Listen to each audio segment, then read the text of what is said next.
Bien sûr, de crypto, les infos crypto pour ceux qui n'ont pas le temps, tu feras x5 même avec ta crypto pourrie, les gars.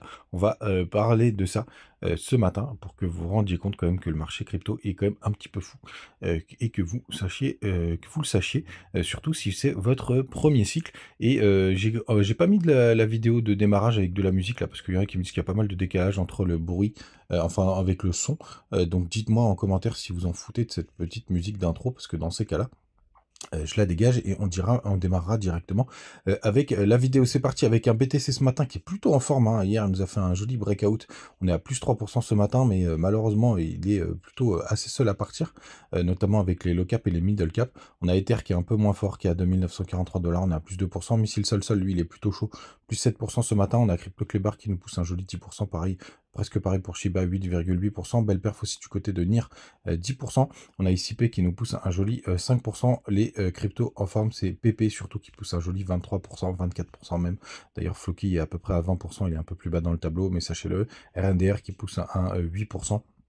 Joli rebond, Dog Whiff Hat, le Whiff, plus 11,5%, STX 6,8%, et dans le bas du top 50, on a VET qui ferme la marche avec plus 4%, et ça y est, TAO est sorti de ce top 50, on est à plus 0,6% ce matin. Les gars, la petite news, avant que j'oublie, c'est aujourd'hui, attention, il y a Jérôme Powell qui va parler, donc on peut avoir pas mal de prises de liquidité, donc il y a le PPI et le Core PPI qui sont à 14h30, et Jérôme Powell va parler à 16h.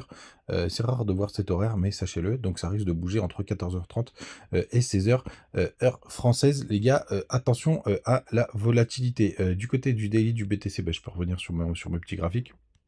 Du côté du daily du BTC, hier j'ai fait des petits tests de graphiques, donc j'ai perdu à peu près tous les indicateurs que j'avais sur mon RSI, mais bon, c'est pas grave.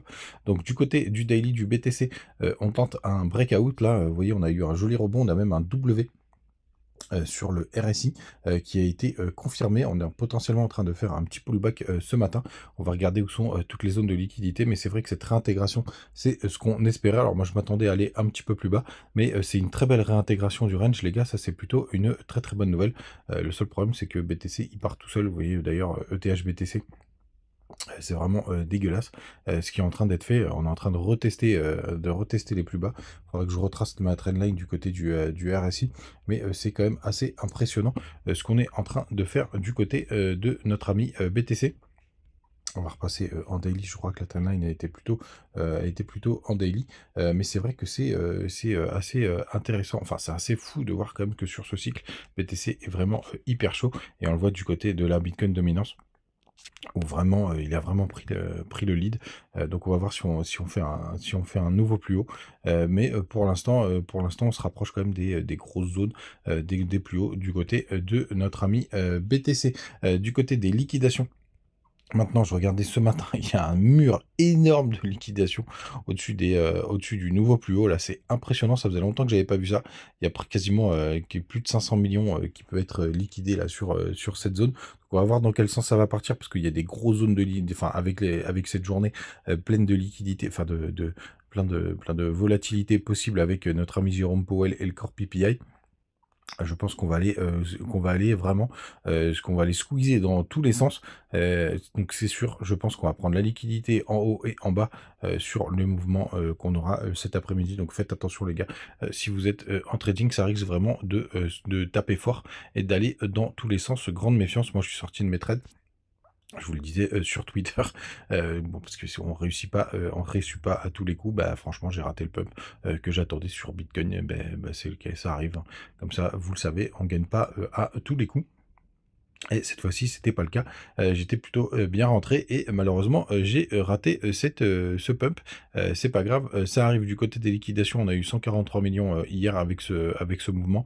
J'attends le mouvement du jour. Je pense que demain, on pourrait atteindre un chiffre assez important. Donc encore une fois les gars, grande méfiance. Aujourd'hui du côté du BTC sur les plus petites time frames en 4 heures, on avait un petit biseau, donc ça c'était une figure un peu bullish. Moi je m'attendais juste quand même qu'on revienne retester à peu près les plus bas à minima ici. Donc là pour l'instant on l'a traversé. Et regardez la différence, comme comme vous voyez, BTC qui est bullish et Ether qui a pas bougé. Tout simplement, vous voyez, je suis sorti de mon trade ici, je suis quasiment à mon point de sortie du côté d'Ether.